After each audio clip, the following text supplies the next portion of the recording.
અને અધિકારીએ અગ્નિ વધાર્યો પરીક્ષા કરવા માટે, અને પછી ભગવાને બધું જ ફોડી નાખ્યું, રેલમ છેલ કરી નાખ્યું. અને હવે માં ખીજાણા છે અને નેત્રું લઈ અને પાછળ દોડે છે. ભગવાન બંધાતા નથી. જ્યારે બાજુમાં આવે ત્યારે એક બે આંગળ ટૂંકું પડે, એક બે આંગળ ટૂંકું પડે. માં થાકી ગઈ, હવે પરસેવો વયો જાય છે. લાલાને હવે દયા આવી કે મારી માં હવે થાકી ગઈ છે, મારો લાલો બંધાતો નથી, બંધાતો નથી, બંધાતો નથી. માં થાકી એટલે ભગવાન બંધાણા છે, ભગવાન બંધાણા છે. અને પછી તો માં યશોદા પોતાના કામકાજમાં લાગી ગયા. આવે આ બાજુ એવું કહેવાય છે કે ખાંડણીએ માએ જ્યારે લાલાને બાંધી દીધો, ત્યારે હવે ભગવાન છે ને એ યશોદાના ફળિયામાં એ ખાંડણીયું ઢસડી ઢસડીને ચાલે છે. કેવો લાગતો છે કૃષ્ણ! મને તો અહીંયાથી કલ્પના જ થાય છે કે ભગવાન બાલકૃષ્ણ કેવા લાગતા હશે. અખિલ બ્રહ્માંડના અધિપતિ છે હોય, કેવા લાગતા હશે કૃષ્ણ! ઢસડી ઢસડી અને જાય છે. અને એ જ સમયે બે વૃક્ષો ધરાશાયી થાય છે. એમાંથી બે દિવ્ય પુરુષો પ્રગટ થાય છે. એમાં બંનેનું નામ છે યક્ષરાજ કુબેરના પુત્રો છે, અને નલ કુબર અને મણિગ્રીવ એવા એ બંનેના નામ છે.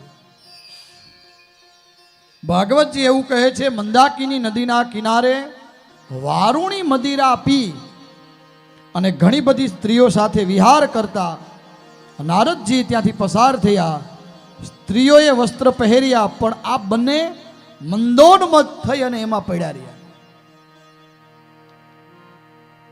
અને નારદજીએ શ્રાપ આપ્યો, જાઓ બંને વૃક્ષ થાઓ. નારદજીની ક્ષમા માંગી ત્યારે કીધું કે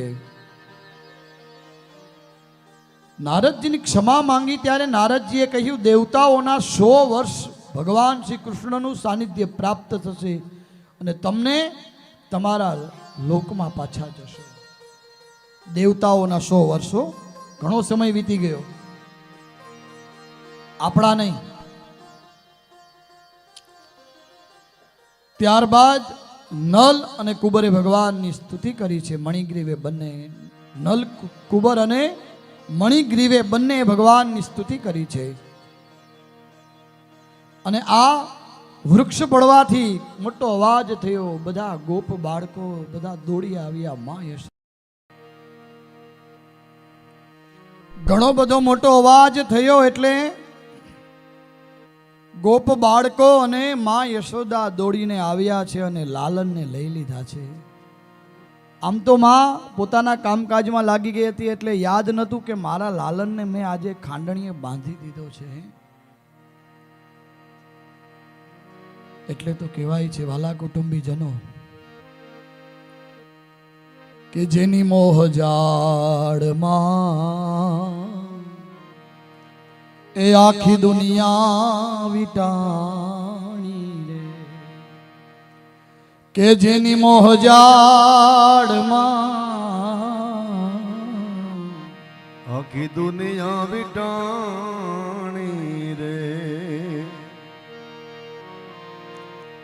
એજી એની દેહ ઉતારે દોરડી રે બંધાણી રે, નંદરાણી તારા એજી આંગણા રે.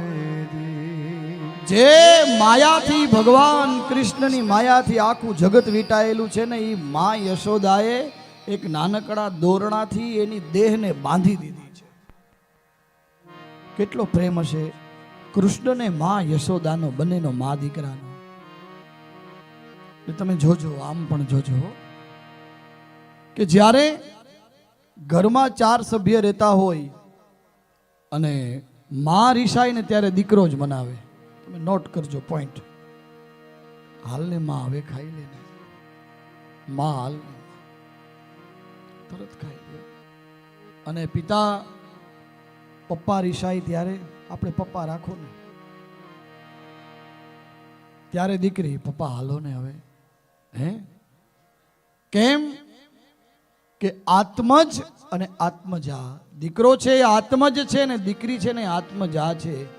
દીકરો છે એ માનું હૃદય છે અને દીકરી છે ને એ પિતાનું હૃદય છે. પિતાનું હૃદય છે હો, એના ધબકારા છે. એટલે તો મેં કીધું કે શીરો બનાવે એ શીરાનો તમને ફોટો મોકલે અને તમારે એને એવી અનુભૂતિ કરાવવી પડે કે બેટા મેં આ શીરો ચાખી લીધો અને સરસ મજાનો બન્યો છે, તે પહેલી વખત બનાવ્યો છે.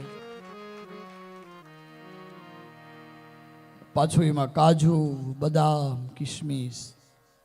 એ પછી વાત શું આવે કે તમે ઘરે આવશો ત્યારે હું પાછો બનાવીશ અને ત્યારે તમારે ચાખવો પડશે. એ દીકરી એટલે આત્મવય જાયતે પુત્ર. દીકરો છે એ માનું હૃદય છે અને દીકરી છે ને એ પિતાનું હૃદય છે. એટલે મા અને દીકરો બંને, ભગવાન કૃષ્ણ અને મા યશોદા એવી એવી લીલાઓ છે. ભગવાનને એકદમ માએ પાછા લઈ લીધા છે. મારો લાલો, મારો કૃષ્ણ, મારો